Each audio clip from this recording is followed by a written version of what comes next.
Nobody reads the rules all the way through. We skim, we agree, and we think we're in control. But some houses write their rules not for convenience, but for survival. I read the house rules way too late. Well, technically, I read them the way everyone reads Airbnb rules.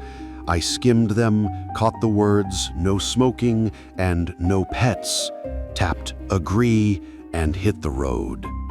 Only at night, when the house became uncomfortably silent, did I open the app again and read the rest. Additional rules. Do not open the back door after midnight. Do not go into the basement. Do not look into the hallway mirror between 3:30 and 3:40 a.m. If someone cries in the hallway, do not leave your room. I read them twice, then a third time, the same exact words. It's just a joke, I told myself. The host looked perfectly normal in his profile photo. Gray hair, glasses, soft smile. 5-star reviews, dozens of grateful comments. Quiet, clean, great mattress. No one mentioned anything strange. No one mentioned mirrors, basements, or crying at night. I placed my phone on the bedside table and tried to laugh. It sounded hollow, like it didn't belong to me. Outside, the wind chased dry leaves across the yard. The house sat on the edge of a small town in Vermont, with the nearest neighbor 2 properties away. My car was parked by the porch. Inside, it was just me, the house, and a thin slice of signal on my phone. You came here to work, I reminded myself. 3 days of peace. No office, no co-workers, no calls, just you and the report for the client. It was 11:47 p.m. I turned off the lights, lay down, and tried not to think about the rules. The silence in the house instantly changed, as if before it was just quiet, and now it was listening. Chapter 1. Footsteps. I woke because someone walked down the hallway. Quiet steps, almost weightless. For a moment, I was a child again in my grandmother's apartment, recognizing who was coming by the rhythm of their footsteps. Mom, Dad, or someone who didn't belong there. But these steps didn't sound like anyone. Too measured, too careful. I checked my phone. 3:31 a.m. The screen lit half my face blue. The Airbnb icon blinked in the corner. A message from the host was still open. Hope you settled in. Let me know if you need anything. And below it, the same rules I read earlier. Do not look into the hallway mirror between 3:30 and 3:40 a.m. If someone cries in the hallway, do not leave your room. The footsteps stopped right outside my door. I held my breath. Then I heard it, a quiet exhale, as if someone was standing on the other side, listening to me the same way I was listening to them. It's just wind, I whispered, although I knew the wind doesn't walk and it doesn't breathe.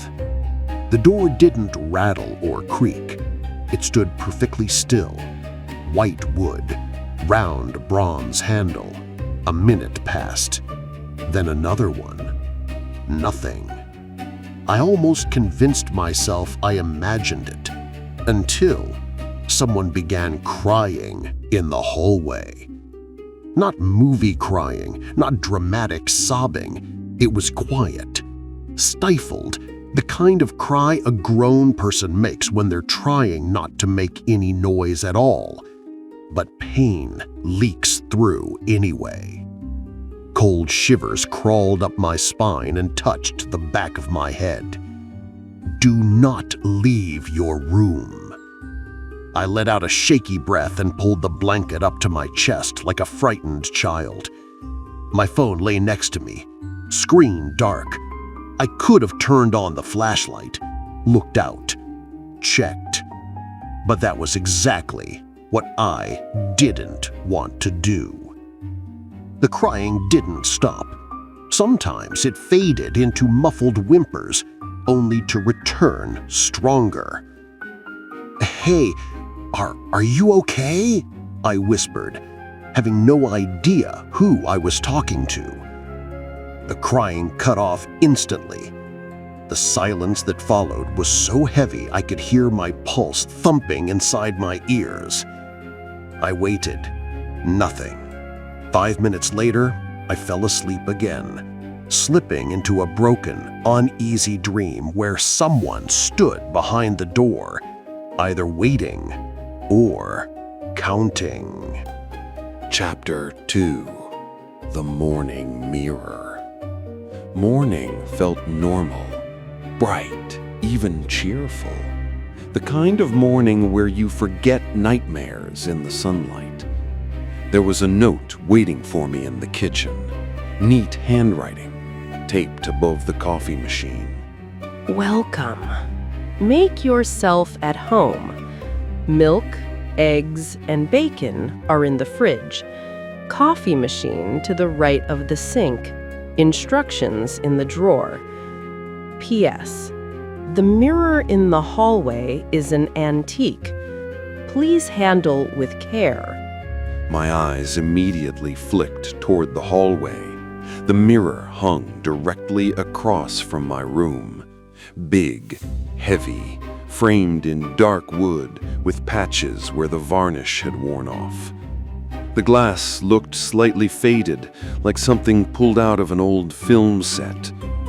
When I walked by, it reflected me with a split-second delay. Or maybe I imagined it. I stepped closer. My reflection stared back.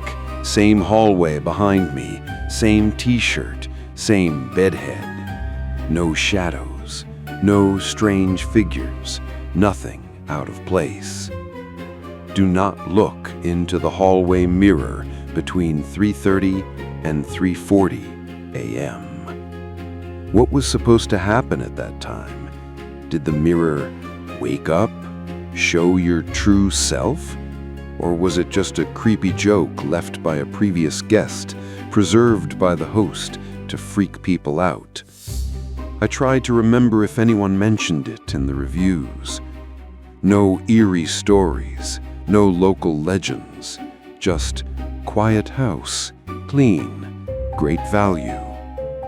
I poured myself coffee, sat on the porch, opened my laptop, and got to work. Spreadsheets, emails, slides, real-world stuff, normal stuff.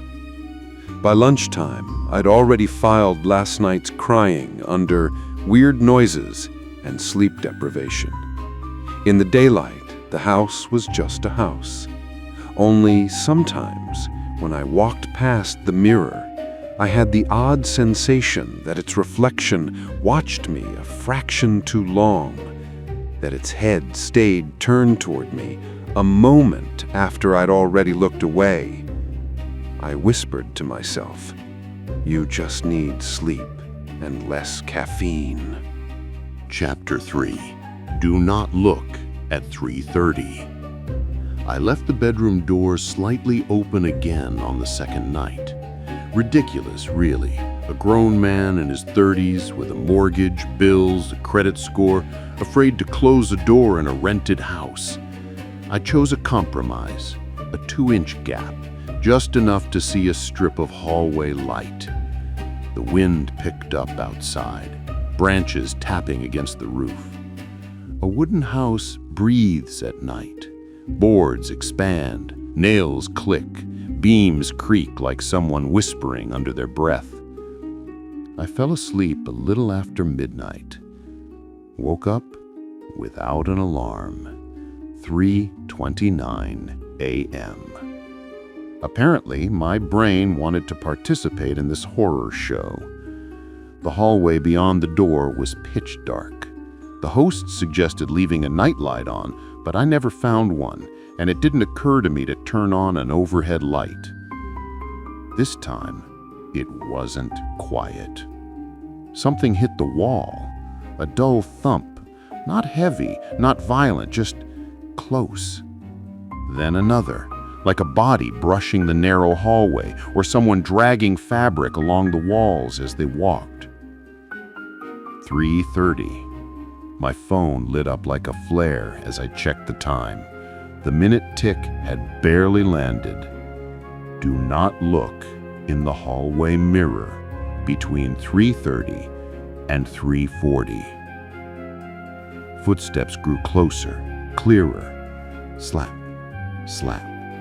Heavy, unsure steps, like someone barefoot on a cold floor, trying to be careful, but their weight gives them away. I lay on my side, facing the door. That gap now looked like the entrance to a cave. A faint light passed through it for a second, as if something moved past a window outside and caught a street lamp. I saw a shadow. It crossed the hallway quickly, cutting through the gap of the door. No pause, no hesitation. My mind grasped for the simplest explanation. The host, coming for something, checking the house. But I remembered locking the front door earlier, and the sound wasn't right. Too soft, as if whoever was walking didn't have the usual weight of a human body. The shadow stopped in front of my door. I held my breath again. Then I heard breathing, uneven, too close, followed by the faint brush of fabric. And then, a barely audible sound, like someone dragging their fingers along a frame. The mirror's frame. I knew I could still fix this. Close my eyes, pull the blanket over my head like a child, put headphones in, turn on white noise, pretend none of this existed. Instead, I stood up. I did it the way people do stupid things in horror movies. Slowly, in a trance, my body acting without permission. My legs felt numb, my fingers trembling as I lifted the blanket. The gap widened. The hallway was empty, but the air wasn't. The shadows weren't. Something was there, pressing into the silence, watching. 3:33 a.m. I stepped into the hallway. The mirror hung where it always did. It looked ordinary. Its glass reflected a pale strip of moonlight from the window and the shape of me in a t-shirt and sweatpants. Nothing unusual. I stood there and stared. The rule said, do not look. Not do not touch, not do not speak, just do not look. My mind had a lifetime of things labeled do not look. Donor organs in medical school. Pictures from the accident that killed my father. A breakup message sent 1 minute before she blocked me. Every time someone told me not to look, I always looked. So I took one step closer to the mirror. My reflection did the same. My face was pale, eyes too wide, but it was me, just a more pathetic version. 3:34. I leaned in, staring into my own pupils. Something moved inside them. At first, just a trick of light, like catching two reflections in the same spot, then clearer, a shape within my gaze, behind me, as if someone else stood there. I spun around. Nothing, just the half-open door to my room. I turned back to the mirror. Someone stood behind me in the reflection. Not clear, not sharp, a blurred figure, shoulder height compared to me, long hair covering its face, arms at its sides, fingers too long, frozen in an awkward position. Clothing indistinguishable, just darkness and shape. I froze. The figure didn't move. No swaying, no breathing. Just there. 3:35. I slowly raised my hand. My reflection raised its hand too, but the figure behind me stayed still. This is a dream. I'm asleep. I rubbed my eyes hard and looked again. The figure was closer. Almost against my back in the reflection, its hair nearly touched my shoulder. Then I smelled it. A faint odor, wet soil, laundry that never dried, and something faintly sweet and rotten. There was nothing behind me in the real hallway, only in the mirror. The figure tilted its head. The hair shifted slightly aside. No face, just a hole, darkness, something inside moving like insects under cloth. My knees weakened. 3:36. Two choices formed instantly in my mind. Run into my room, slam the door, pretend none of this exists, or do what the previous guest didn't do. Look all the way. The figure breathed quietly, a trembling inhale right next to my ear, but only in the mirror. "Who are you?" I asked, barely hearing my own voice. The figure's mouth didn't move. It had no mouth. But the voice spoke inside my head. You saw me. Not a child, not adult. A tone of someone who had not spoken for a very, very long time. You were not supposed to look, but you did. The words seeped through me like cold water running down inside my skull. What do you want? Why the rules? The mirror? The basement? The figure's head bent further, hair hiding nearly everything. They closed the door. They thought silence would fix it. So they made rules. Do not leave. Do not look. Do not listen to someone crying. You opened. 3:38. The figure raised its arms. Fingers in the reflection brushed the back of my neck. Soft, careful. In reality, I felt icy hands touch my skin. I jerked forward, hitting the frame. In the reflection, it appeared as if something yanked me back. You. I gasped, choking on air that felt too thick. You want to get out? I cannot leave. I can only watch. And if someone watches while I watch, we change places. My stomach twisted cold. It took a second to understand. "No," I whispered. "No, no, no." The figure smiled. Not with lips. It had none. The smile rippled across the dark void where a face should be. 3:39. I stepped back. The hallway was silent except for my breathing and my pounding heart. In the mirror, my reflection didn't move. Its arms were still raised, eyes still wide, a look of panic I had never seen on myself before. And the figure behind it looked different now.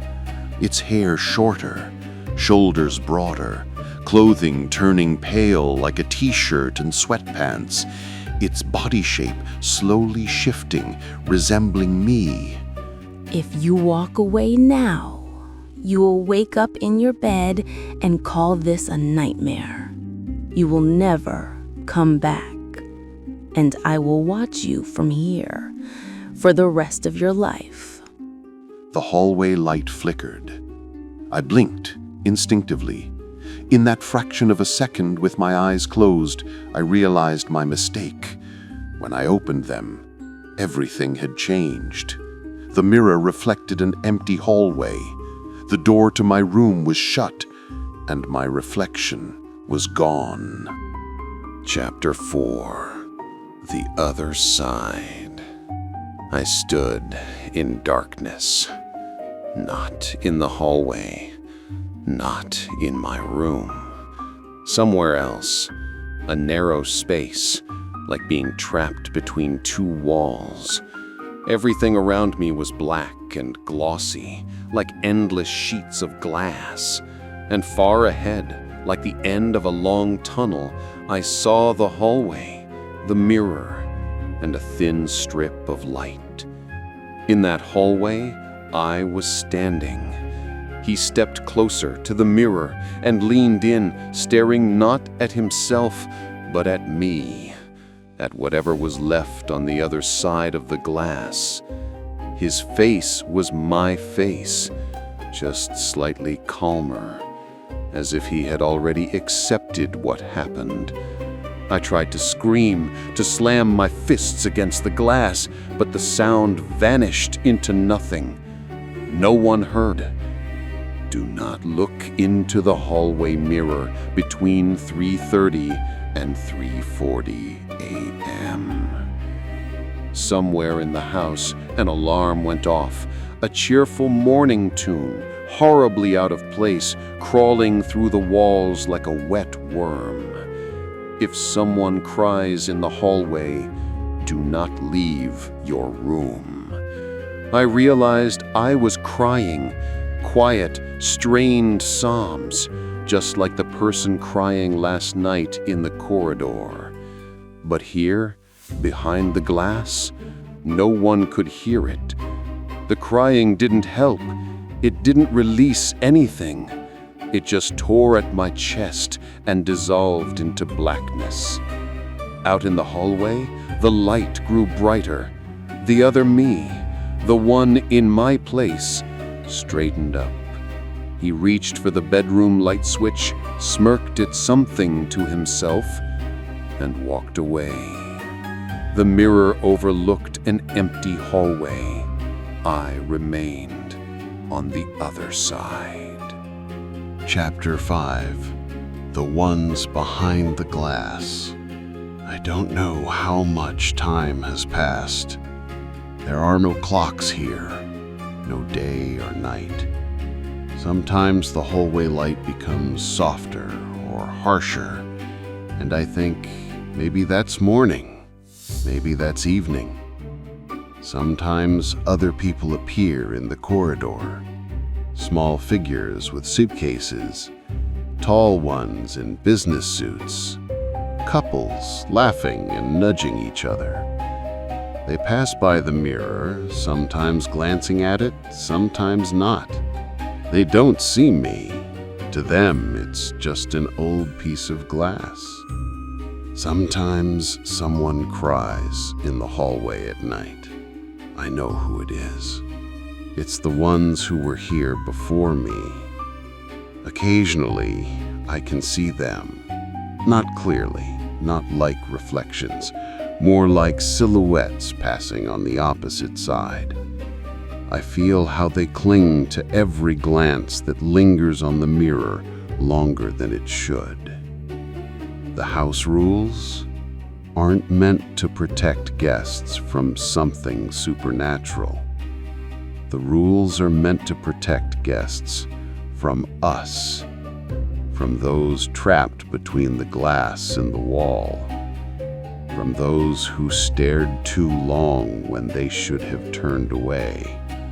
Sometimes I see the person I was, or rather, the one who now walks around with my face. He lives, acts almost the same as I did, just a little tidier, a bit more cautious, replies to clients, sends the host a review. Great stay, a little creaky at night, but overall amazing, 5 stars. Sometimes he looks at the mirror, but not at the right time, not at our corridor. When the clock shows 3:41 a.m. or 2:15 a.m., the mirror is just a mirror. I only see what he sees. Exhaustion, stubble, red veins in the whites of his eyes. I don't know how long I'll be here. Maybe until someone forgets to close their door, or until another me decides the rules are a joke and looks into the mirror at the wrong time. Maybe one day they'll sell the house, remove the mirror, smash it, and this will finally end. Or it will start somewhere else. Sometimes children run through the corridor. They laugh, race each other. They stop in front of the mirror and make faces. I can see their expressions almost pressed against the glass. I want to shut my eyes, but here I can't close them. Then I remember the only thing I'm able to do now, to become what the mirror was for me. A warning, a sign. When another guest with a suitcase and a laptop pauses at night and whispers, "What's that rule about the mirror?" I will watch them the way something once watched me from the darkness, hoping they'll understand, hoping they'll look away in time, that they'll see something in their own eyes that will make them recoil, that they'll close their door and ignore the crying in the hallway. Sometimes I think this is my only job now, keeping others behind the frame, not as an executioner, but as a guardian of other people's curiosity. Sometimes I think, if I had just scrolled through the rules, sighed, smirked, and obeyed them, I'd be sitting at my laptop right now, swearing at slow Wi-Fi and telling my friends at a bar. Rented a place, it had these stupid rules about a mirror. The owner must be obsessed with horror movies. Now, the only thing I can do is wait for the next person who reads the rules and thinks the same thing I did. A joke. Sometimes, late at night, a new suitcase appears in the hallway. A new figure. A new voice whispering to themselves, "Relax, it's just a house, just a mirror." I watch them from the darkness, and I hope, desperately, that they come closer.